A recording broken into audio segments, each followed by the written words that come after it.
This is the Can Crushers Wrestling Podcast. The following contest is scheduled for one fall. Let's go nuts! It's Jimmy Nuts! Drive out with a car! With your hosts, Mark Martinez. Remember, just because you're trash doesn't mean you can't do great things. And the English Professor. It's called a garbage can, not a garbage cannot. Hey, this is former WWE superstar Duke, the Dumpster Droese, and you are listening to the Can Crushers Podcast. And welcome back to another Can Crushers Spotlight. This time we're going international.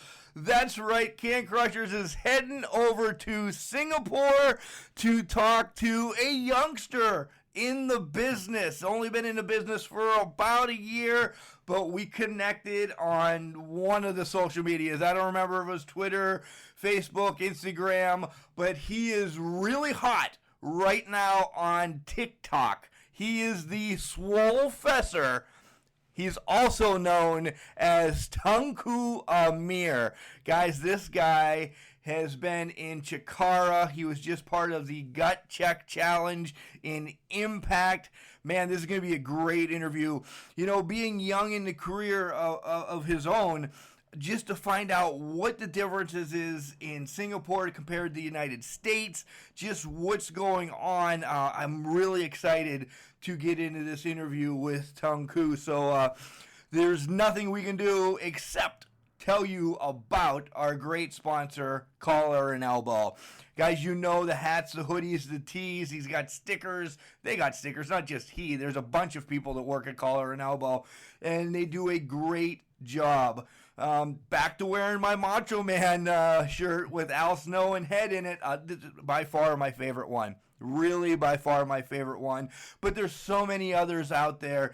Head over to collarandelbow.com. Check out all the awesome designs. And when you check out, after you fill up your cart and you purchase everything, there's a place for a promo code.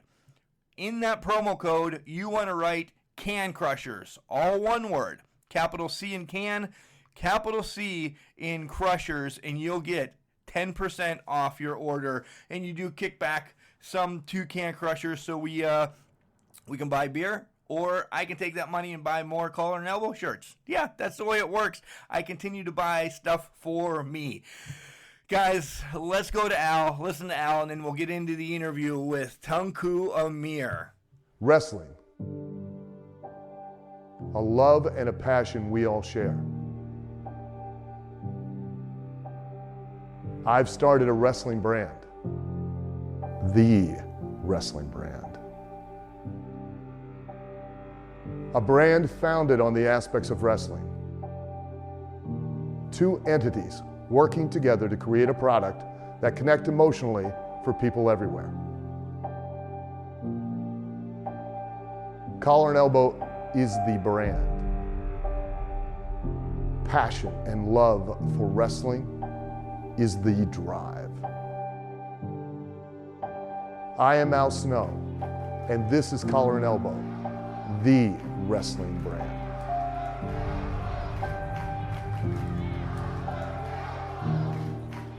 Hello everyone, my name is Tunku Amir, and you are listening to the Can Crushers Podcast. Stay tuned to the episode, or we will crush you. And welcome back to Can Crushers. So stoked to have yet another international guest on the show. Some know him from Chikara, some know him from just being around. He is dastardly, but I know him as a Swolefessor. Is that what you've been going by on TikTok? He is Tunku Amir. Tunku, how are you doing? I'm good, man. How are you? Excellent. Before we get into wrestling, you've been doing a lot of TikTok. I'm actually getting into shape watching you. What? I'm actually getting into shape watching you do some TikTok videos. Let's talk about that a little bit. So I just realized that TikTok is is a very young social media platform which is exploding right now. So I just see it as a massive opportunity to advertise myself on it, especially because no other wrestlers are on it. I've seen like 2 throughout the whole time that I've been using it. So it's kind of like a first mover's advantage when I'm on it, you know? Yeah, and it's cool you're doing something different, like you're showing everybody exercises and everything. Why'd you pick that instead of doing crazy dances? Well, because I don't know how to do crazy dances, and believe me, if I knew how to do crazy dances, I would. And I love fitness. It's one of my passions, so and I'm pretty knowledgeable about it, so why not just teach people and enjoy myself throughout this whole pandemic that has been cast on us. Yeah, the next question is, how's everything going in Singapore with the pandemic? Well, the entire country is on lockdown, but we're slowly opening back up. It's pretty safe. The cases are controlled. It's low. So I'm not going out and fearing for my life or anything. That's good. So you're kind of the same thing. We're in Pennsylvania, so yeah, we're kind of opening up too. Okay.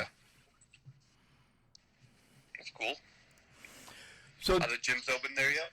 They are not. They are not, and all our wrestling friends are going nuts about that. Yeah.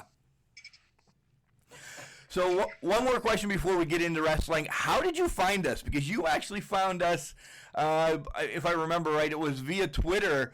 You're like, hey man, let's do an interview. And I'm like, damn, you're in Singapore. Like I said, we're in Pennsylvania. How'd you find me? It might have been through one of the wrestling-related hashtags. Do you usually tweet out during Monday Night Raw or anything? We do. Yes, we do. Yeah. I usually try to interact with people throughout the big WWE shows and connect with them that way. Nice. All right, let's do the rewind, as we always do here on Can Crushers. Who introduced you to wrestling? Like your mom, dad, uncle? Who introduced me to wrestling? Nobody, actually. I just came upon it myself when I was like 9-10 years old. I was just flipping through my channels, and all of a sudden I heard loud fireworks, and I was like, whoa, this is something that I need to watch. And then it turns out it was wrestling, and I loved it. I think the first guy I saw was Rey Mysterio, and he had like the coolest moves back then, so I was instantly hooked. He still has cool moves. Even though he's getting a little bit older, he's still doing it great. He does. He is. He is great. So, were your parents ever against you kind of watching wrestling? They weren't against me watching wrestling. My parents enjoy wrestling as well, but they were against me pursuing wrestling because they didn't think there was a realistic career path. You know, they wanted me to go to school and get a job and all that. They were very traditional, and that's not something that I wanted to do. So when you were growing up, was there also wrestling, like local indies in Singapore that, you know, when you were of age that you could go yourself? Did you go? Yeah, Singapore Pro Wrestling has been around for 6 years, and I started training there when I was about 19, on my 19th birthday actually, and I'm 24 now. So I guess I could have gone a year earlier, but it didn't happen, and I'm not going to dwell on it. Good. No. What was your deciding factor to actually get into pro wrestling? Well, I've always wanted to be a wrestler, but like going to high school, it became more of like a dream. It was like becoming Superman. I had no idea how to pursue this, but then I started seeing people like Kevin Owens and Seth Rollins becoming very successful in the WWE. So I'm like, well, if they can do it, then why can't I? If I put in time and work hard enough, I can get there one day. And that's when I started. That was actually, I always do a comparison, and Seth Rollins was actually one of my comparisons I was going to bring to you. You know, going back to an event, and we'll get to it, that I saw you at, and then just seeing some matches recently, I see a lot of Seth in you. Is that somebody, I know you're not going to rip off, you know, or steal his persona or anything, but is that somebody you kind of build yourself around? I did definitely a lot of Seth Rollins when I first started wrestling. So maybe I've subconsciously adopted his mannerisms or moves. That could be why. Okay. We also... He's not someone that I'm, trying to become or anything. Right, but every wrestler from, way back till now takes something from somebody else. And I'm not saying that you're stealing his stuff at all. But I'm just saying that's just somebody that's always in your mind that you're like, all right, if he can do that, maybe I can spice it up a little bit and do it myself. Yeah. Yeah. So we always like talking about the trainers because where you are now, you have to give, your to-do to your trainers. Give your trainers a shout-out and tell them actually, besides the in-the-ring stuff, what's some of the most important things that they've taught you? Besides the in-the-ring stuff? Because we know they taught you the bumps and the bruises and the holds and everything, but what was one huge piece of advice that your trainers told you? Well, Mike Quackenbush always talks about enjoying the journey because all of us were always rushing towards the next destination, but it's not. If you're enjoying the journey, you're going to get there eventually, because if you focus on the end goal, then you won't be as happy as you can be. Do you know where I'm going with this? Yeah, for sure. I worded it properly, exactly. But yeah, everything that Mike Quackenbush says is pretty genius. He's one of the smartest people in wrestling, so he really is. Blessed to be in that. So you wrestled in the United States and you wrestled in Singapore. What's some of the differences? There's no fans right now, clearly, in either. But what's some of the differences that you see in the crowds in the United States and in Singapore? I would say the United States crowd is a lot smarter than the Singapore crowd. Like, as in, they're more smarky. In the Singapore crowd, they'll just enjoy anything that you put on. You don't have to do crazy moves. They'll go crazy over a shoulder block, which is really amazing. But in the United States, you're going to have to do more than a shoulder block to get over with the crowd, Yeah. And the Singapore crowd is huge, just about 600-700 people a show, but they have shows once every 3 months, which is just not repetitions. But in America, wrestling is endless. It's happening every day of the week. And that's invaluable to me. It really is. There's indies all over the United States, and there's even tiers of indies. There's, I hate using the word backyard, but there's like the backyard, then there's the next step, then there's, you want to say maybe like a league under NXT. So in that whole aspect, where do you put Singapore? Would it be comparative to an NXT? Would it be, a higher up indie, a lower indie? Where do you think that ranks? Well, if I would take SPW and put it in America, I would say it's a higher up indie just because of the draw and then the buzz they get after every show. But then again, they do shows once every 3 months, and that's not really good enough to be seen as a higher up indie, Well, in aspect, yeah, I would say, yeah. I mean, it still some higher up indies are only getting maybe 200, each month or every other weekend. 600 though at a crack is pretty big. I mean, there's guys in the United States that haven't wrestled in front of 100 people yet. True, yeah. And SPW can bring in a lot of big names. Like they had Kenny Omega about 6 months ago, which is amazing. And they have a lot of guys from OVE, and AEW as well, which is huge. Yeah, I agree. Gives them a lot of credibility.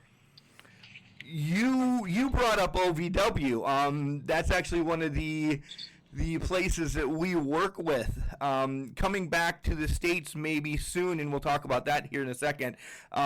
Is OVW actually one of the places that you'd like to hang your hat for a while with Al Snow? Of course. It seems like an amazing place to be. I actually met a few guys from OVW, King's Ransom and Tony Gunn. Yep, know them well. They're great. They're great wrestlers, and they're great people. And Al Snow is probably a genius as well, so I would love to spend some time over there. Yeah, for sure. They do of course, with the pandemic that we have, it's shut a lot of stuff down, as well, that they have a combine every year that gives you scholarships for OVW. So that's something that we could actually talk about off the air. I'll leave it at that. Once we stop recording, I want to bring something up to you. All right. Let's switch gears for a second. Brag about something that you've done in the last 30 days, because you haven't wrestled, and don't bring up your TikToks. You what? Well, I have been working out for hours almost every day, and I would say I've grown my social media engagement quite a bit. Like, my Instagram has 100% more engagement since the pandemic started. So I would say that's an accomplishment. Yeah, that's huge. And I like that I made reference to it at the beginning, that you're calling yourself the Swolefessor. Where did you get that from? I'm a Swolefessor. It just came to me. It was just natural, you know? Right. Professor and Swole. Yeah. Professor. Nice. I love it. All right. It's breakfast over where you're at, because we're 12 hours away. What's your favorite breakfast food? What's my favorite breakfast food? I enjoy a nice, hearty English breakfast with bagels and eggs and bacon. But unfortunately, I don't have that at home, so that's kind of a sad life. But yeah, that would be my go-to breakfast food. Okay. What's your favorite thing that you bought this year? My resistance bands. Do you know what they are? Yeah. I see you and Tony Gunn using them all the time. Yeah, they're amazing. If you guys like to work out and you don't have resistance bands, you should probably buy it, because it's honestly life-changing. I'm considering not getting a gym membership anymore, just because I've discovered how amazing they are. Wow. As well. Yeah. This one's a twofold, okay? Because I'm setting you up for a follow-up question. If you were in a movie, what would the movie be about? Wow, that's a question I've never thought about. I've always pictured myself being a cool villain in a movie. But that might just be me being a mark for myself, you know? Sure. Yeah, I don't know. You're also, though... Like the Iron Man. You're also a movie star already. You're a TV star. Tell us about, you were in a TV show already, right? Yeah, I was in Impact. You were? Yeah. What were you talking about? Well, I heard that you were in something. I don't know if it was Impact. Maybe I missed that. I thought you were in a weekly TV show that you got killed, like, instantly, and you just died. Oh, yeah, I wasn't that, but that was like 3 years ago. I'm surprised you heard about that. See, I do my homework. So, yeah, my friend contacted me about being part of a TV show, and it was a local TV show that was supposed to be aired in Singapore. And I was basically the guy that ran in the scene and got shot immediately. So that was, I was in the scene for like 2 seconds, but it took about 3 hours of preparation, so that was crazy. Do you still have that film that you show people, or did you ever think about putting that up on your social media? I do not have that film. I don't even know where it went. Ah, bummer. It wasn't exactly a big accomplishment for me, because I wasn't the main lead or anything, you know? I just died, so I was like, whatever. Right. I'll just take it. Right, but I've never died in a TV show, so I think it's a big accomplishment. Maybe you'll die in the TV show one day. Maybe I will. Maybe. Your life is still young. I'm a 42-year-old garbage man. I am not young, but thank you. What is the worst job that you've ever had? What is the worst job that I've ever had?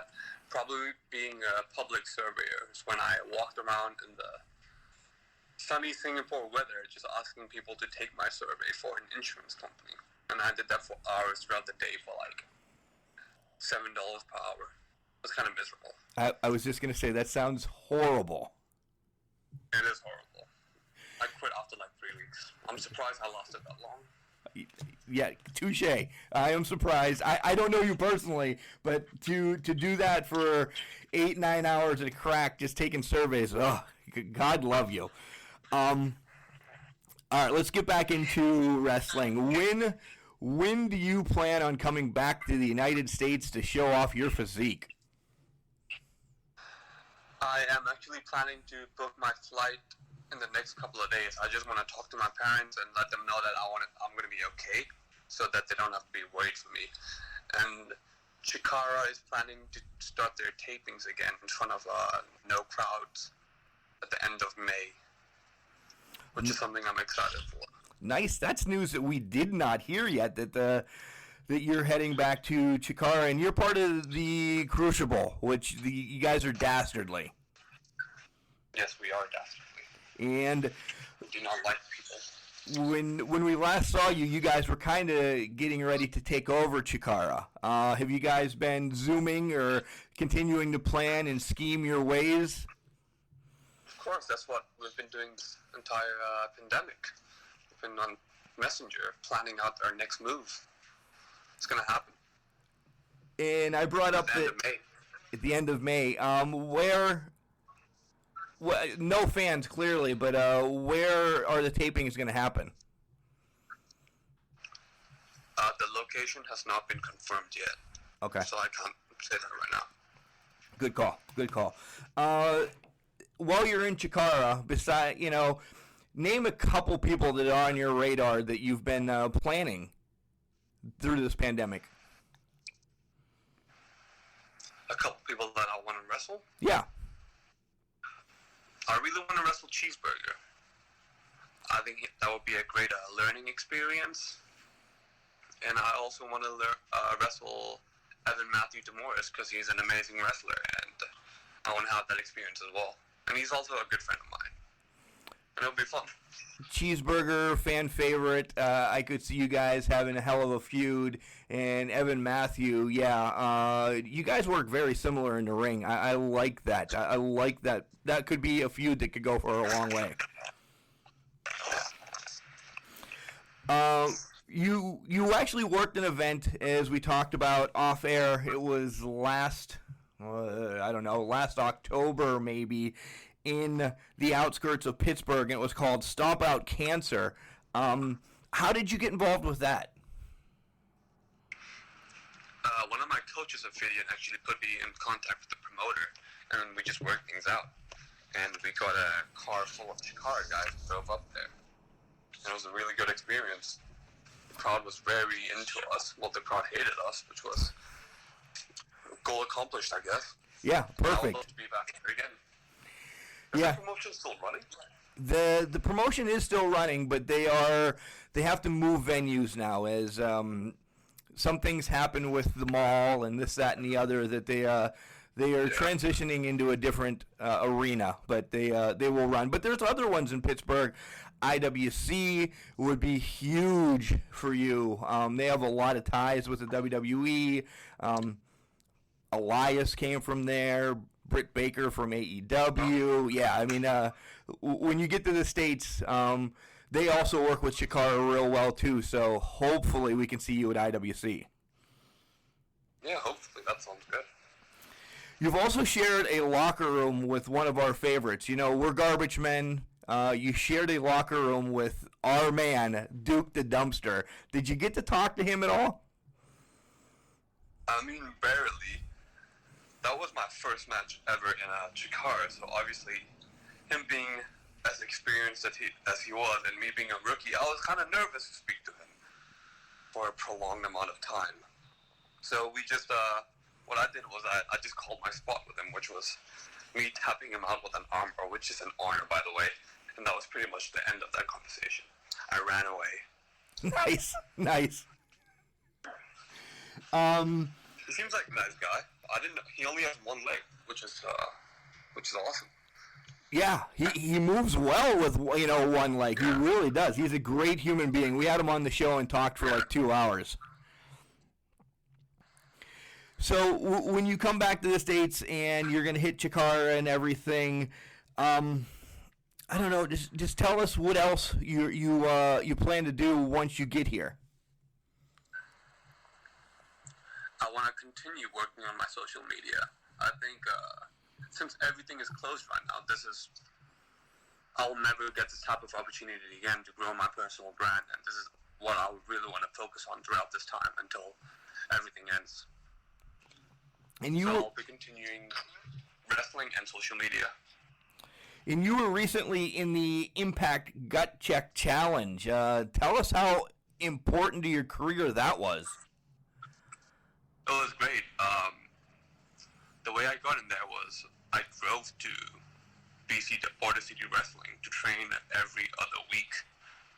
And I think Johnny Bravo and Scott Demore noticed that it was a 10-hour drive and they respected it. So they gave me a tryout. And they picked 8 people, and I was one of the 8 people for the gut check competition.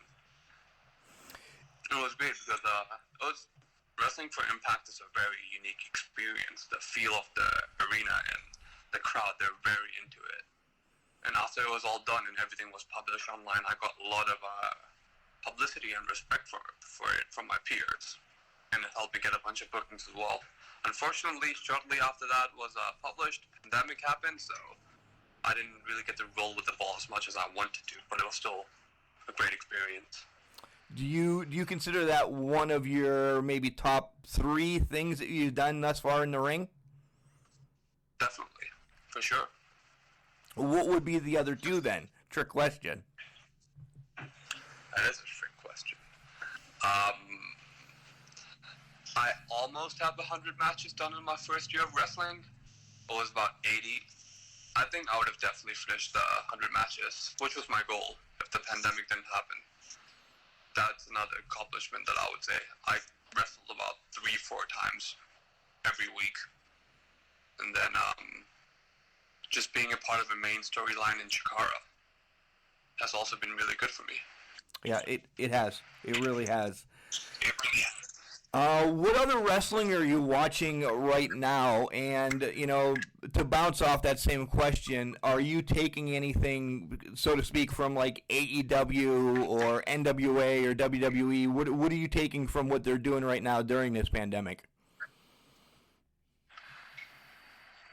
I like to make more cinematic wrestling, which we don't really need a promotion for that. We can just get like a group of guys and make it ourselves, and I think that could be very fun, and it could catch fire on social media. So that would be cool. And other than WWE, I watch Action Arcade, which is done by Chikara every Saturday morning on Independent Wrestling TV, and I also watch NXT, which is also WWE. Right. So you were a huge fan of the WrestleMania Boneyard and the Firefly Funhouse matches? Yes, it was great. It was a great time. I agree. And coming up this weekend, then, they're having their Money in the Bank pay-per-view. With it being taped in Stamford, Connecticut, and both the ladder matches happening at the same time, do you think these are already pre-taped and they're going to be that same type of cinematic matches? That's a good question. I would say they're probably definitely pre-taped. I don't see why they wouldn't be. Yeah, with them. I don't think it's going to be a cinematic match. You don't? I don't think so. Do you? I actually do. With it being, both of them taking on at the same time, and they have to race through the offices to get to the roof and everything. I feel that there's going to be a big spot that fireworks or something that is going to be another talked about match for a long time. Yeah, now that you say that, I could see that happening, like a huge cinematic spot. Yeah, it's perfect timing. Yeah. Plus, WWE did say they're going to bring back cinematic matches. And I think it's great as long as they don't overkill it. Maybe not every pay-per-view you have one. Maybe every third pay-per-view you throw one of these matches on. I mean, it extends careers of the talent and wrestlers like you. Yeah. Plus, it's a good variety as well. Yeah, for sure. Who doesn't like a Die Hard movie during a wrestling match? I agree. Yeah. So, all right, you have a young little guy coming up to you. You know, you've only been in the business for a short time, but you've been in the business longer than me. What do you tell the kid that says, Tunku, how do I get into wrestling? What do I do? I would say find the best school you can. Do proper research, not just like 1 hour research, like extensive research about the coaches, the graduates, the training plan that is offered. Because a good school can really elevate your career when you start off. It can make a huge difference. Because I was graduated from Chikara, once I got on the road, I was able to get bookings very easily. I was wrestling 2-3 times a week right off the bat, just because I was from Chikara. Yeah, that's great advice. Instead of just going to Can Crusher Wrestling Academy, which we don't have, folks, but go to some place that is known and reputable, and you will make it just like you have. That's awesome. Yeah. Finally, because I know you're probably going to get back on TikTok and everything and start swole mastering out once again. What is your dream match? And there's 3 questions in this. Who would you want to wrestle? Where? And what stipulation would you like for that match? I would like to wrestle Seth Rollins in a one-on-one singles match because he is my biggest inspiration to begin my wrestling career. And I think that would be dope, you know? That would be a great personal experience. It would be. It really would be as we wrap back around. Again, I want to thank you so much for coming on Can Crushers. Before I let you go, though, shout out your social medias. Tell everybody where they can follow you and everything. You can follow me on Facebook or Instagram at Tunku Amir SG, and my TikTok is Akbar A. Seth. No Facebook or Instagram or anything, or Twitter? Oh, yeah, my Twitter is Tunku Amir SG. I forget about Twitter from time to time. Yeah, we do too. Trust me, we do too. That's the one that we lack the least on. Because you have to stay busy on Twitter all the time. It's tough. Yeah. It's a very demanding platform. It really is. It really is. Tunku, thank you for spending some time with us here on Can Crushers, and I hope we get to see you here in the near future around the Pittsburgh area, and we'll catch up with you again. For sure. Thank you for having me on. How about the breaking news that Tunku gave us that Chikara going to start filming a couple shows and everything? I was hoping he'd say where it's at so I could be on the outside of the arena banging on the door to get in and maybe get a couple more interviews or something like that. But nonetheless, guys, keep that name fresh in your mind. Tunku Amir. Seen him, as I said, at Stomp Out Cancer down in Lamont Furnace in Pennsylvania, right next to Pittsburgh. You saw him on the Impact Gut Check Challenge. The guy is compared to Seth Rollins. Everybody loves Seth Rollins, and that's who he's trying to build himself after. He loves Rey Mysterio. He also brought up KO. Just keep watching. Keep watching Tunku Amir. And, hey, you never know, as the Can Crushers had him on the show. We love doing the interviews. We really do. If you know anybody else that would like to be interviewed or you want us to reach out to whomever, you know, you can find us all over on social media, on Instagram, on Facebook, and on Twitter. All of it is at CanCrusher69. You can drop us an email. Guess what it is? CanCrusher69@gmail.com. You know where you can find us. Head over to our website. It's linked to everything that we have as well. Not a lot going on there right now. Still in quarantine. We can't do anything. We're excited to be going to events soon. We are having our fingers crossed that we're going to go to events. So, nonetheless, just keep everything going. Keep staying home. Keep staying safe. And keep doing your social distancing so we can flatten this curve, guys. And once again, thanks to Tunku Amir for joining us tonight on Can Crushers. Remember, just because you're trash doesn't mean you can't do great things. It's called the garbage can, not a garbage cannot.